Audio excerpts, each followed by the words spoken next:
Video کی اہم discussion چلتی رہے گی، لیکن ویڈیو کو لائک اور شیئر کریں اور افغان اردو چینل کو سبسکرائب کر دیں اور بیل آئیکن پر ضرور کلک کریں۔ بسم اللہ الرحمن الرحیم۔ السلام علیکم۔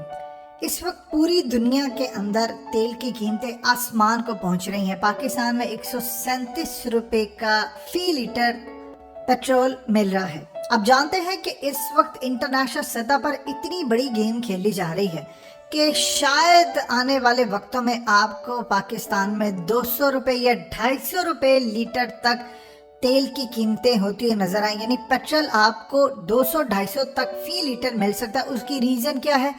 اگر تو انٹرنیشنل سطح پر سعودی عرب کو اور اوپیک کو نہ روکا گیا تو آپ سوچ لیں کہ شاید خانہ جنگی جیسی صورتحال کئی ملکوں میں آپ کو دیکھنے کو ملے گی۔ یہ تیل کی قیمتیں بڑھ کیوں رہی ہیں، اس کی وجہ کیا ہے پیچھے، اور کیا کھیل کھیلا جا رہا ہے؟ سب سے بڑی بات کہ عمران خان کو کرنا کیا ہے جسے آپ تیل کم از کم 110-15 روپے کا ایزیلی بیچ سکتے ہیں، اور وہ بات کیا ہے جو لوگوں سے چھپائی جا رہی؟ دیکھیں، سب سے پہلے سمجھ لیں کہ تیل کی قیمتیں بڑی کیوں ہیں۔ اب آپ اگر پوری دنیا میں دیکھیں گے تو کہا یہ جا رہا ہے کہ جی دنیا بیک ٹو نارمل آ رہی ہے، ٹھیک ہے، آہستہ آہستہ ریسٹرکشنز ختم ہو رہی ہیں، اور اس کے بعد یہ تیل کی قیمتیں بڑھی ہیں، ڈیمانڈ بہت زیادہ ہو گئی ہے۔ اب سمپل سی آپ ایک بات بتائیں، کرونا سے پہلے والی صورتحال پر جائیں، جب پوری دنیا میں تیل چل رہا تھا، سب تھا، ایویشن انڈسٹری کا کام چل رہا تھا، فیول جیٹ آ رہا تھا، سب کچھ ہو رہا تھا، کیا اس وقت تیل کی اتنی قیمتیں تھیں؟ ابھی تو اس وقت پوری دنیا کے اندر اس لیول کی اوپننگ ہوئی نہیں۔ مثال کے طور پر ملیشیا نے ابھی اوپننگ کی، یو ایس ابھی اوپننگ کر رہا ہے۔ اب اس کے بعد جب انٹرنیشنل ٹوریزم بڑھے گی، فیول جیٹ مہنگا ہوگا، گاڑیاں چلیں گی، سب ہوگا، تو اس کے بعد اصل سپلائی اور ڈیمانڈ کا معاملہ تو تب آئے گا، اور تب آپ کی اصل جو ڈیمانڈ بڑھے گی تو پھر تیل کی قیمتیں، ابھی آپ سوچ لیں کہ تقریباً 84 سے 86 ڈالر بیرل پر ہے، تو اس وقت تو کم از کم یہ چلی جائے گی 130-140 ڈالر بیرل پر۔ کیوں یہ ہونے جا رہی ہے؟ 100 تک تو ان کا پلان ہے، اور آگے ان کا پلان ہے کم از کم 140 ڈالر بیرل پر جائے۔ دنیا میں سب سے زیادہ جو تیل کی قیمتیں اس وقت گئی تھی وہ 141 ڈالر بیرل پر گئی تھی۔ یہ 2008 کی بات ہے، اور اس وقت پاکستان کی حکومت نے سبسڈی دی تھی، یعنی تیل مہنگا پڑا تھا اور وہ لوگوں کو اس کے اوپر سبسڈی دے کر، اور یہ عوام کا ہی پیسہ ہوتا ہے، اپنی جیب سے حکومت نہیں کرتی، عوام کے پیسے سے آپ پیٹرول خریدتے ہیں اور اسی پر آپ سبسڈی دیتے ہیں، سم ٹائم اگر مارکیٹ میں چیزیں مہنگی ہو جائے۔ یہ تو پوری دنیا میں چلتا ہے۔ اس وقت صورتحال یہ پیدا ہوئی ہے کہ پچھلے سال جو لڑائی ہوئی تھی محمد بن سلمان کی روس کے پریزیڈنٹ سے، جس میں تلخیاں بھی ہوئی تھی، اس وقت تیل کی قیمتیں زمین بوس اس لیے ہوئی تھی کہ محمد بن سلمان نے کہا تھا کہ پروڈکشن کو آپ کٹ کریں اور تیل کی قیمتیں پھر بڑھ جائیں گی۔ انہوں نے انکار کیا، انہوں نے اوور سپلائی کر دی، اور -37 میں یو ایس آئل چلا گیا۔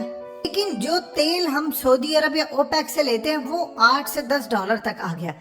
اس وقت چائنا نے کام یہ کیا کہ چائنا نے 6 مہینے کا تیل امریکہ سے لے لیا، یعنی اس وقت اگر آپ امریکی کمپنیوں سے تیل لیتے تو پر بیرل کے اوپر وہ آپ کو ساتھ 37 ڈالر بھی ساتھ آپ کو دیتے، لیکن چونکہ سعودی عرب ناراض ہو سکتا تھا، عرب ہم سے ناراض ہو سکتے تھے، تو ہم نے سعودی عرب کے ڈر سے امریکہ سے آئل نہیں لیا، لیکن چائنا نے 6 مہینے کا آئل لے کر سٹور کر لیا۔ یہ ہے کہانی ہماری۔ اب اس وقت جو صورتحال ہے وہ یہ ہے کہ تیل کی قیمتیں اس لیے بڑھائی جا رہی ہیں، اس کی صرف 2 وجوہات ہیں۔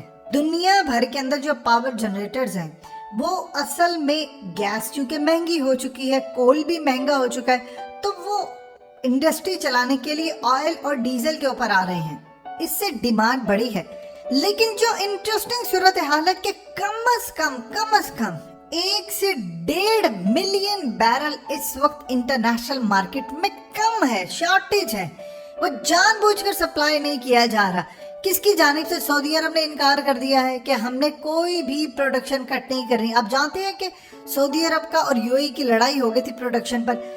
اصل میں یہ جو تیل کی قیمتیں ہیں وہ 50% نیچے صرف ایک دن میں گر سکتی ہیں، اگر آپ سپلائی جو پیچھے تیل کے ممالک کر رہے ہیں، یہ سپلائی کم از کم 1 ملین سے 1.5 ملین بیرل زیادہ کر دیں، یعنی تقریباً آپ سمجھ لیجئے 10 سے 15 لاکھ بیرل آپ اگر مارکیٹ میں پھینک دیں گے تیل کو، تو اس کے بعد آپ کو یہ قیمتیں نیچے آتی ہے نظر آئیں گے۔